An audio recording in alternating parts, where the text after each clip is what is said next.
Assalamualaikum warahmatullahi wabarakatuh.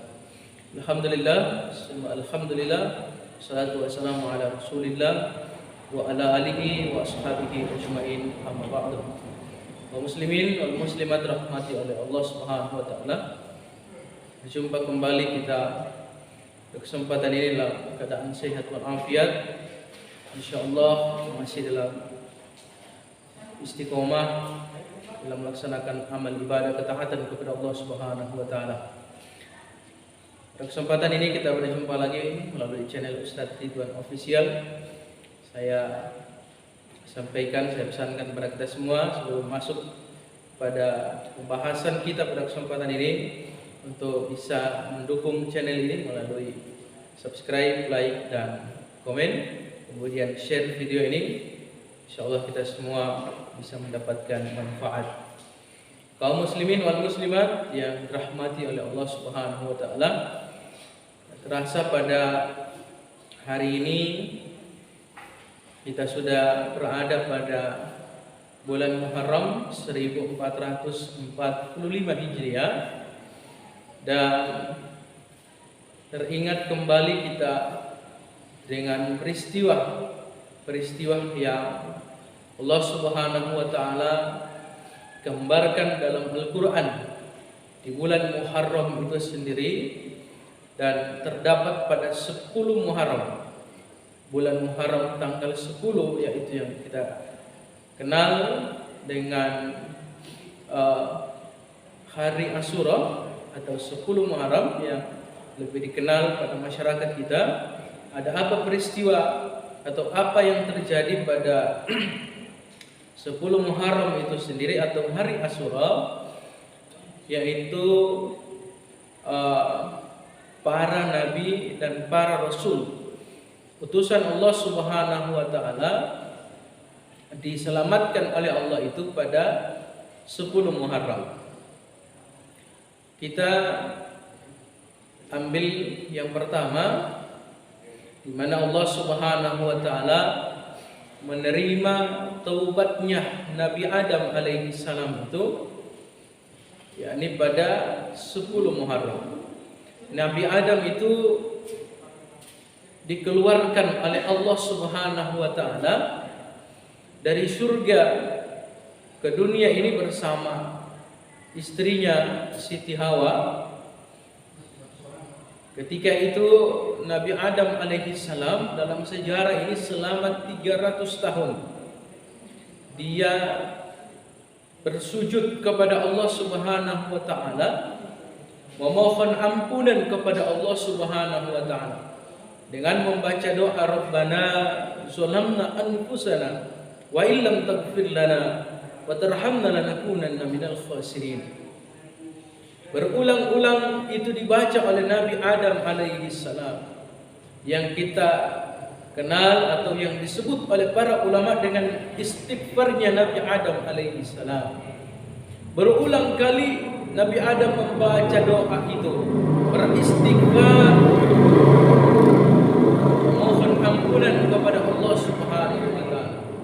Sehingganya bulan Muharram ini kita dianjurkan, di samping kita memperbanyak ibadah, memperbanyak zikir, memperbanyak ketaatan kepada Allah Subhanahu wa taala, memperbanyak amalan puasa sunnah di hari-hari bulan Muharram, kita pun dianjurkan di bulan Muharram ini untuk memperbanyak daripada istighfar, memohon ampunan kepada Allah Subhanahu wa taala.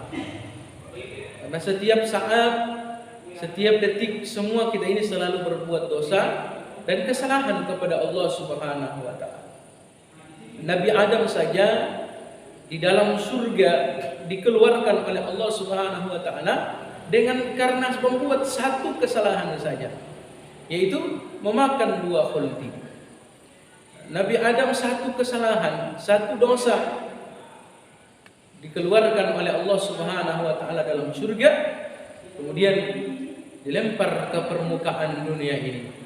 Maka kaum muslimin rahmati dan dimuliakan oleh Allah Subhanahu wa taala, diterimanya oleh Allah Subhanahu wa taala taubat Nabi Adam itu terjadi pada bulan Muharram, pada tanggal 10 Muharram.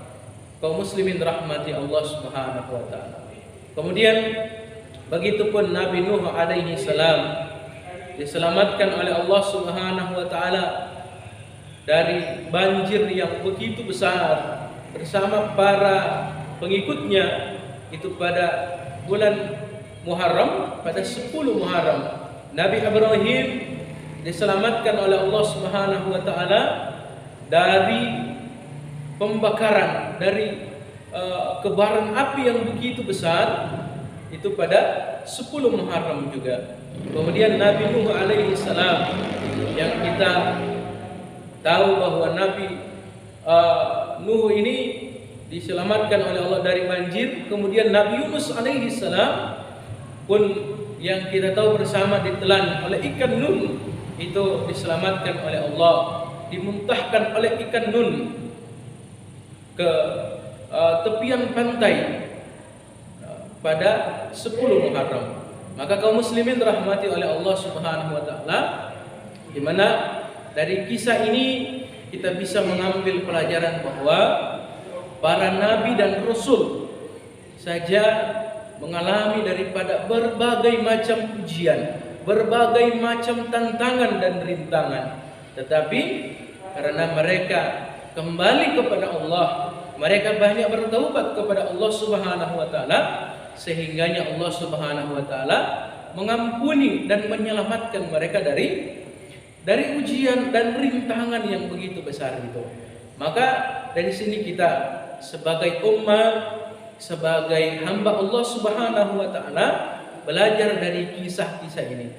Para nabi dan rasul saja yang sebagai kekasih Allah Subhanahu wa taala, utusan Allah Subhanahu wa taala, yang mereka sudah pasti akan masuk ke dalam surganya Allah Subhanahu wa taala, masih saja mengalami daripada kesulitan-kesulitan di dalam memperjuangkan daripada agama, di dalam memperjuangkan daripada iman dan ketaatan kepada Allah Subhanahu wa taala. Maka bagaimana dengan kita ini sebagai umat yang mengikuti para nabi, para rasul kekasih Allah Subhanahu wa taala itu? Maka tentu kita lebih tabah dan lebih kuat lagi untuk menghadapi daripada ujian-ujian hidup ini, sehingganya kita akan mendapat daripada ridha dan ampunan Allah Subhanahu wa taala. Kita akan sampai kepada puncak iman yang sesungguhnya. Kita akan sampai kepada puncak daripada iman dan takwa yang sesungguhnya, kaum muslimin yang dirahmati oleh Allah Subhanahu wa taala.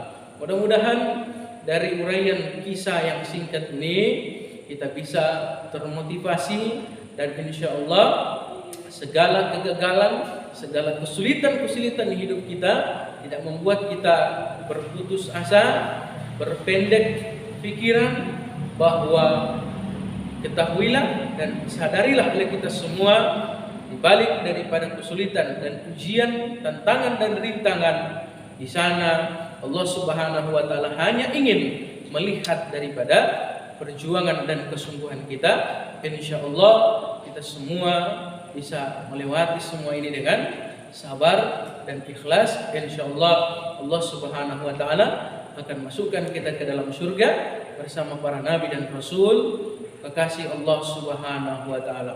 Bulan Muharram ini mari kita perbanyak puasa sunnah, perbanyak istighfar, perbanyak buat kebaikan-kebaikan di dalam bulan ini. Insyaallah kita semua senantiasa tetap diberikan oleh Allah kekuatan untuk istiqomah di dalam melaksanakan ketaatan dan ibadah kepada Allah Subhanahu wa taala.